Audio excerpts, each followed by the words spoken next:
A'udzubillahiminasyaitonirrajim. Bismillahirrahmanirrahim. Assalamualaikum warahmatullahi wabarakatuh. Alhamdulillahi wa kafa. Wassalatu wassalamu ala rasulillahil mustafa wa ala alihi wa sahbihi wa man wafa. Asyhadu an la ilaha illallah wahdahu la syarikalah. Asyhadu anna Muhammadan abduhu wa rasuluh. Amma ba'd. Alhamdulillah, kesempatan kali ini kita bisa bertemu. Dan pada kesempatan kali ini, saya perwakilan dari kelompok 9 yang beranggotakan saya sendiri sebagai Miftahul Anam dan teman saya Nurmala akan membahas mengenai syarat dan adab seorang mufassir. Sebelum kita masuk ke pembahasan mengenai syarat dan adab, terlebih dahulu kita mencoba untuk mengulang kembali dari penjelasan teman-teman kita di kelompok sebelumnya mengenai tafsir dan mufassir. Mufassir sendiri dapat diterjemahkan secara bebas atau secara mudahnya, yaitu adalah orang yang kompeten di dalam menafsirkan ayat-ayat Al-Quran. Jadi mufassir itu bukan orang yang hanya menafsirkan, tiba-tiba menafsirkan dengan begitu mudah, tidak. Tapi seorang mufassir adalah mereka yang benar-benar kompeten dalam bidangnya. Mereka benar-benar mengetahui mengenai seluk-beluk Al-Quran. Baik itu mungkin asbabun nuzulnya, terjemahnya gitu kan, atau hal-hal yang terkait dengan Al-Quran tersebut. Layaknya seperti seorang dokter, yaitu mereka yang ahli di bidang kesehatan. Maka mufassir adalah orang yang ahli dalam menafsirkan ayat-ayat Al-Quran. Nah, sedangkan menurut Al-Zakarashi, seorang ulama besar, ulama tafsir juga, beliau mengatakan bahwa tafsir ialah ilmu yang mengetahui dan memahami kitabullah yang diturunkan kepada Nabi kita, Nabi Muhammad SAW, untuk menjelaskan berbagai makna, hukum, dan hikmah yang terkandung di dalamnya. Seperti yang kita ketahui bahwasannya Al-Quran tersebut memiliki berbagai macam keindahan, kan? Baik dari segi bahasa, segi maknanya, dan berupa hukum-hukum yang diturunkan Allah dalam Al-Quran tersebut. Dan semua itu pasti ada hikmahnya. Maka untuk mengetahui hal tersebut, perlulah penafsiran agar kita sebagai manusia mudah untuk mengamalkan isi-isi Al-Quran. Dan menjadi sumber hukum dalam segala problematika permasalahan yang selalu hadir di setiap zaman dan setiap perkembangannya. Maka seorang mufassir dapat diartikan sebagai al-ilm, yaitu orang yang memiliki ilmu dan mengetahui mengenai Al-Quran. Ilmunya banyak, tentunya yang berhubungan dengan Al-Quran, yang begitu mendalam dengan ilmu tersebut. Disinggung tadi tentang asbabun nuzul, misalnya munasabahnya, atau bahasa Arabnya. Seorang mufassir tentu memiliki ilmu-ilmu tersebut. Bahkan secara kontemporer, ilmunya tuh bukan hanya sekedar mengenai Al-Quran, tapi juga mungkin bisa berkaitan dengan ilmu politik, ilmu kesehatan, kedokteran, ilmu sosial, psikologi, filsafat, astronomi, dan sebagainya. Karena Al-Quran adalah kitab yang senantiasa ada dan terus terjamin di sepanjang perubahan-perubahan zaman. Nah, maka seorang mufassir juga harus memiliki al-faham atau mereka yang memahami dan mengerti mengenai ilmu-ilmu tersebut. Jadi mereka tidak hanya sekedar tahu, tidak sekedar memiliki pengetahuan tentang bidang itu, tapi juga paham akan ilmu-ilmu tersebut sehingga dengan mudahnya bisa mudah untuk menyampaikan kembali ilmu yang dia miliki. Kan disebutkan khairukum man ta'allama al-Qur'ana wal 'allama. Sebaik-baiknya kalian adalah yang membaca Al-Quran, mengkajinya, mempelajarinya, dan membagikannya, mendakwahkannya kembali. Nah, maka Seorang mufasir juga ialah yang bisa ngaji dan mengkaji Al-Quran. Cukup aneh apabila ada seorang mufasir, orang yang mau menafsirkan Al-Quran, tapi nyatanya ngajinya pun belum bisa gitu. Bahkan belum bisa, belum benar dalam pembacaannya. Bagaimana mungkin seorang mufasir dapat menafsirkan ayat-ayat Al-Quran bila dia tidak bisa ngaji? Maka buat kita ketemui, buat kita lihat bahwa zaman sekarang pun banyak orang seperti itu. Mereka berlomba-lomba menafsirkan Al-Quran, di-share gitu kan penafsiran Qurannya, tapi nyatanya mereka belum bisa ngaji, baru bisa ngaji. Nah, maka setelah bisa ngaji, seorang mufasir harus mengkaji Al-Quran, mendalami Al-Quran, sehingga mereka termasuk orang-orang yang berilmu dan paham dengan ilmunya. Nah, setelah itu, seorang mufasir ialah al-ahkam, yaitu yang mampu mengeluarkan produk hukum. Artinya seorang mufasir adalah mereka yang mampu memutuskan segala perkara-perkara hukum yang terdapat di lingkungannya, di masyarakat kita. Mereka mengeluarkan produk hukum, baik itu bagaimana pendapat mereka mengenai halal haram, apakah ini sunnah, apakah ini dibolehkan, apakah ini dianjurkan atau tidak, apakah ada dalilnya yang berkaitan dengan Al-Quran dan sebagainya. Mereka al-ahkam. Selanjutnya, seorang mufasir juga ada al-hikam, yaitu memberikan pelajaran-pelajaran. Mereka memberikan solusi terhadap segala permasalahan yang dihadapi oleh masyarakatnya, dihadapi oleh umat. Disebutkan dalam Al-Quran, surat Al-Mudassir mengatakan bahwa, Ya ayyuhal muddathir, kum fa'anzir. Hai orang-orang yang berselimut, orang yang menurut tafsirnya, dia mengatakan bahwa yang dimaksud berkelemul atau berselimut ini ialah mereka yang sudah enjoy dengan ilmunya, sudah banyak belajar, sudah merasa nyaman dengan ilmu tersebut. Maka Allah memberikan sebuah teguran, kum fang anjir. Yuk bangun, yuk beri peringatan kepada mereka, yuk berikan solusi kepada masyarakat, pada umat. Berikan peringatan, mana yang hak, mana yang batil, amar ma'ruf nahi mungkar. Itulah makna mufasir. Selanjutnya, itu mengenai syarat-syarat seorang mufasir. Yang pertama, ialah harus memiliki akidah yang benar, yang bersih, yang lurus. Akidah yang tauhid, ya. Hanya menyembah Allah dan taat pada Rasulnya, ya. Nah, apabila akidahnya sudah belok, sudah tidak benar, sudah ada noda kecil, ya, akidahnya sudah hanya mengikuti togut, hanya mengikuti hawa nafsu, maka penafsirannya pun pasti akan rusak, akan belok, tidak menuju suatu kebenaran, tidak mendekatkan diri pada Allah, hanya membuat seseorang semakin jauh dari Allah, dari kedekatan, dari ridho Allah. Ya. Kedua, itu tidak mengikuti hawa nafsu. Nah, ini sangat urgent, sangat penting. Seorang mufasir tidak terbawa, tidak diperbudak hawa nafsu. Karena bisa jadi penafsiran yang dia tafsirkan, penafsiran yang dia kemukakan, nyatanya hanya ingin memenuhi nafsunya, bisa berupa mungkin kekayaan, harta benda, jabatan, kedudukannya, atau pengen eksis gitu, pengen populer, ingin punya follower gitu kan, jadi selebgram, misal selebgram yang didengarkan oleh banyak orang gitu, diperhatikan oleh banyak orang. Maka hal itu harus dihindari oleh seorang mufasir. Yang ketiga, mufasir juga perlu memiliki pengetahuan bahasa Arab yang begitu mendalam. Ya, dapat kita ketahui bahwa bahasa Arab kan bahasa yang penuh keindahan, kan penuh ilmunya begitu banyak, begitu dalam kan, dari nahunya, sorof, balaghah dan selainnya, ya. Jadi bahasa Arab ini sangat penting karena Al-Quran sendiri diturunkan menggunakan bahasa Arab. Yang keempat, seorang mufasir harus mampu menafsirkan ayat-ayat Al-Quran dengan Al-Quran sendiri.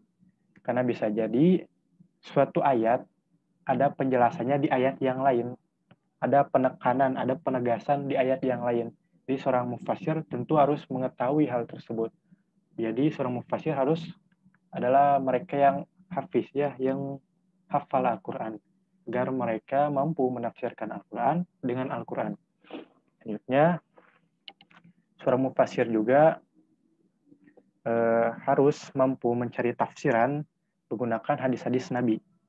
Seperti kita ketahui bahwa Al-Quran banyak ditafsirkan oleh hadis-hadis Nabi. Dahulu kala tafsir itu tidak ada, gitu kan? Penafsiran ilmu tafsir secara sendiri, berdiri sendiri pun tidak ada dulu.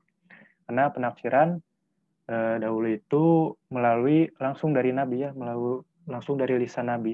Jadi apabila ada ayat-ayat yang sulit dipahami, ayat-ayat yang menimbulkan pertanyaan di kalangan sahabat, maka ditanyakanlah kepada Nabi. Maka dari sabda Nabi tersebut muncullah hadis-hadis yang dapat menafsirkan ayat-ayat Al-Quran. Yang keenam yaitu meninjau para pendapat para sahabat.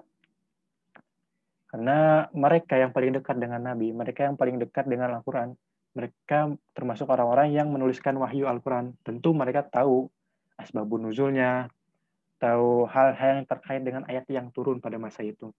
Maka kita harus meninjau, seorang mufassir harus meninjau pendapat-pendapat para sahabat Nabi tersebut. Ketujuh ialah memiliki pemahaman yang cermat, yang tepat, yang logis gitu, yang alamiah gitu. Tidak hanya sekedar tahu, tidak hanya sekedar menyampaikan tiba-tiba sebuah tafsir ayat Al-Quran, tapi harus benar-benar cermat dalam penafsirannya, dalam mencari sumber-sumber tafsir tersebut. 8 yaitu memahami ilmu-ilmu lain yang mendasari ilmu tafsir, karena tafsir dibangun oleh beberapa ilmu ya, cabang ilmu hingga muncul ilmu tafsir. Nah, apa sih ilmunya? Nah, jadi keilmuan seorang mufassir itu pertama dari segi bahasa atau bahasa Arab ya tentunya, itu lughah ya, itu memahami setiap kata dari ayat-ayat tersebut. Terusnya ada ilmu nahu, itu tata bahasanya ya, mengetahui tata bahasa ayat-ayat Al-Quran. Ketiga itu ada sorof, mengetahui bentuk kata dan perubahan-perubahan kata. Selanjutnya ada ilmu istiqaq. Istiqaq yang artinya itu asal usul atau akar dari kata atau kalimat tersebut ya, dalam Al-Quran tentunya. Kelima adalah ilmu ma'ani, yaitu mampu menemukan sebuah makna pada susunan kalimat ayat-ayat Al-Quran.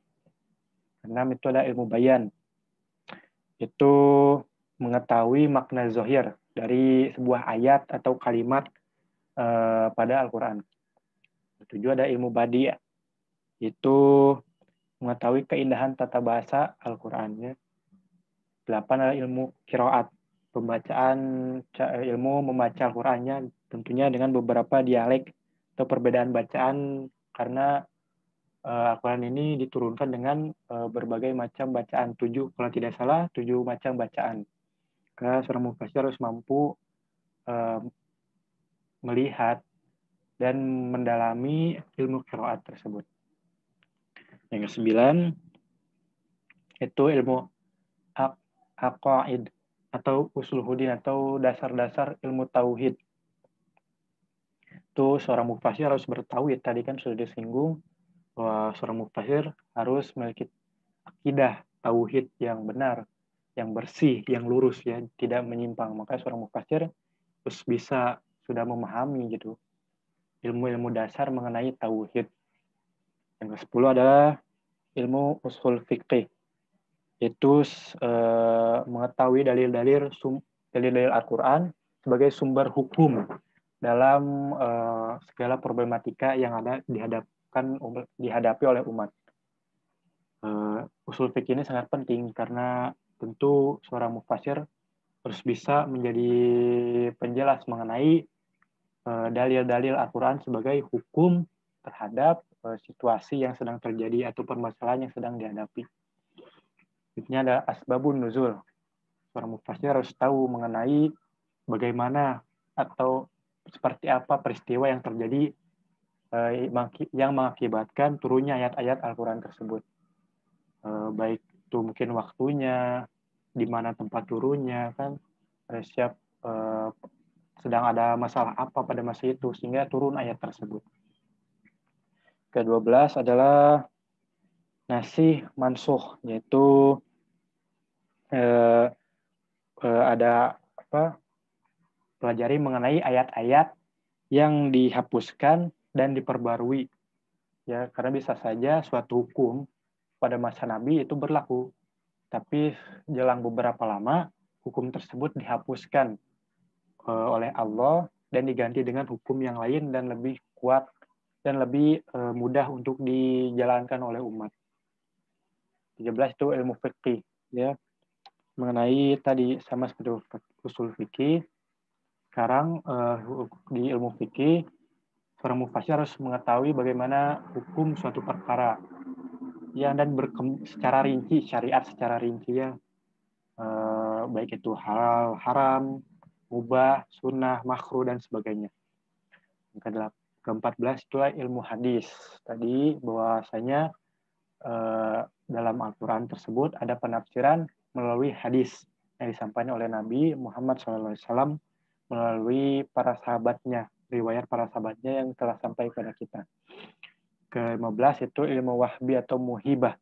Artinya ilmu yang khusus atau sebuah pemberian spesial dari Allah. Bahkan sebutkan dalam hadis sebutkan bahwa siapa yang mengamalkan apa yang dia ketahui, maka Allah akan memberikannya ilmu sesuatu yang tidak dia ketahui. Ini ilmu yang spesial dari Allah. Hanya orang-orang tertentu yang mendapat kekhususan, mendapat sebuah keberkahan atau mungkin disebutnya apa ya? Bukan mukjizat apa? Mungkin bukan mukjizat, saya lupa lagi namanya, tapi pokoknya sebuah hadiah spesial, sebuah ilmu yang khusus yang diberikan pada seorang mufasir tersebut. Nah, karena dunia semakin berkembang dan problematika permasalahan yang dihadapi umat pun semakin banyak dan semakin kompleks, maka seorang mufasir harus memiliki ilmu tambahannya, yaitu memahami ilmu-ilmu yang kontemporer, yang kekinian, seperti kedokteran, ya, pemikiran, filsafat, sosial, ekonomi, pendidikan, politik, dan sebagainya. Dan dia pun harus peka terhadap persoalan kontemporer tersebut.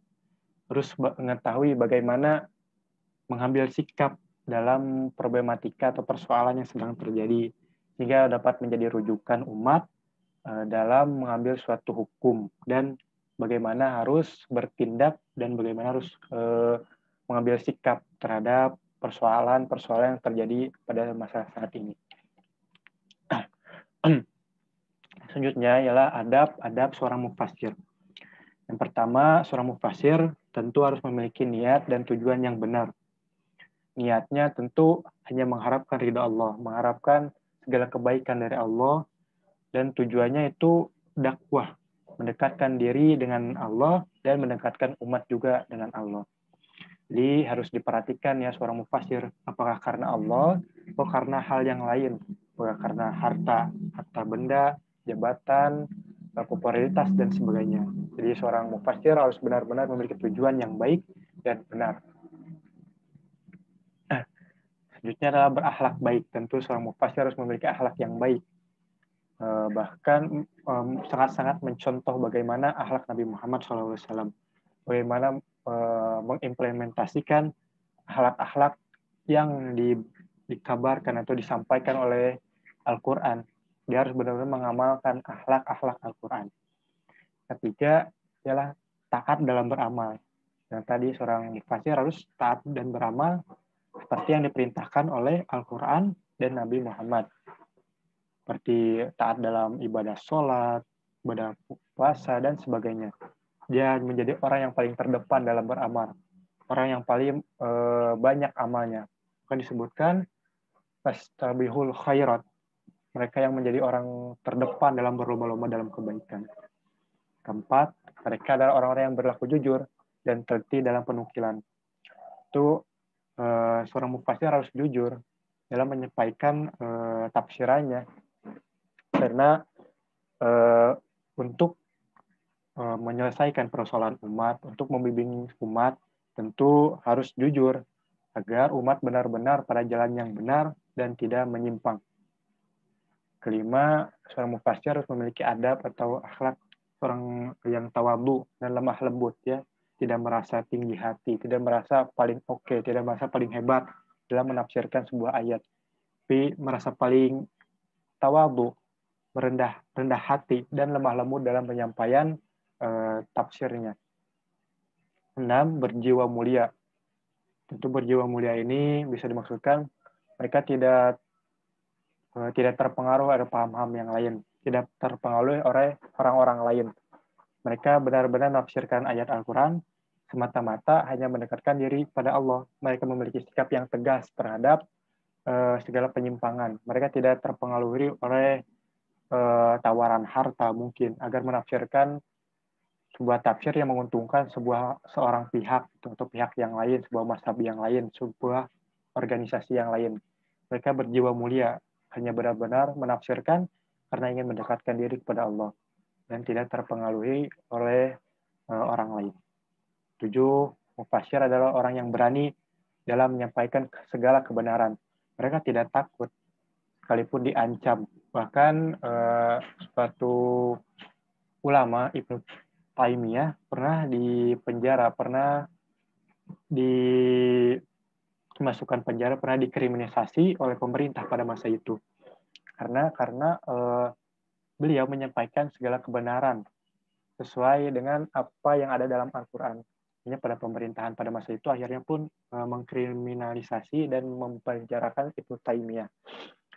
Jadi seorang mufassir harus menjadi amal ma'ruf nahi munkar. Mereka yang terdepan dalam menyampaikan segala kebaikan dan terdepan dalam menyetop, dalam menghentikan segala kemungkaran yang ada pada umat.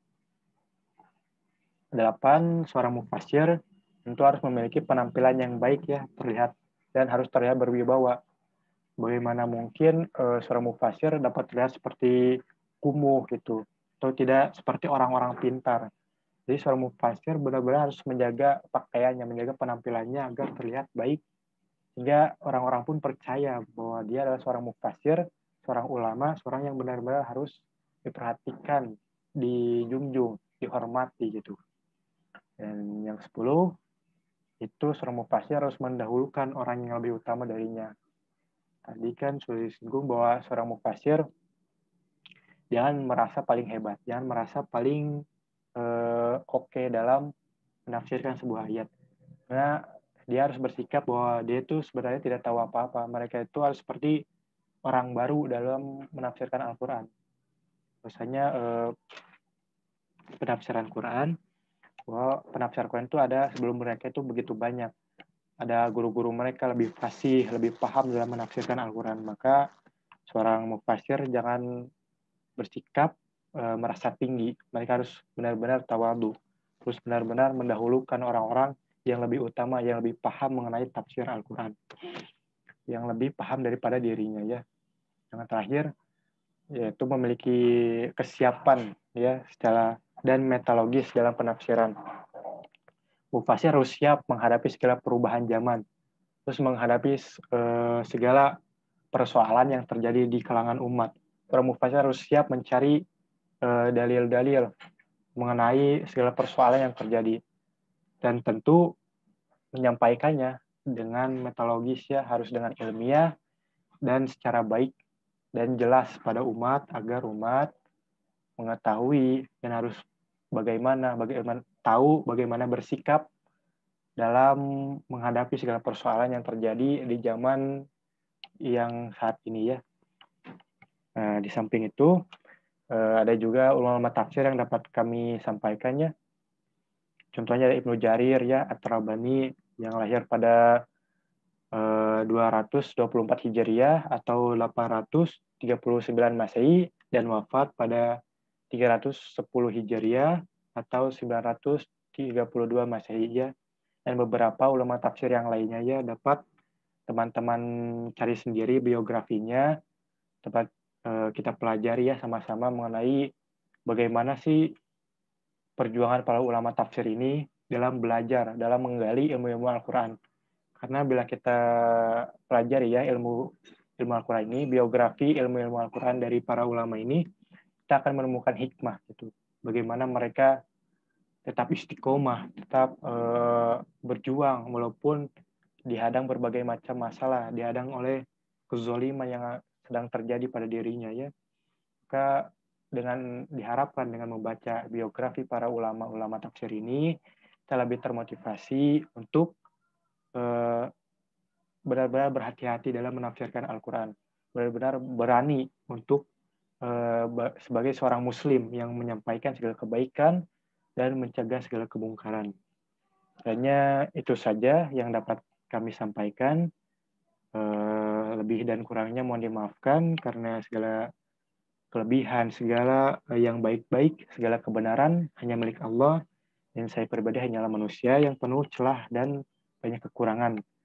Maka diharapkan di forum bisa, bila ada yang perlu diluruskan, maka mohon diluruskan. Apa yang perlu disanggah, maka silakan. Dan apabila ada yang perlu dipertanyakan, juga dipersilakan di forum diskusi di kuliahnya.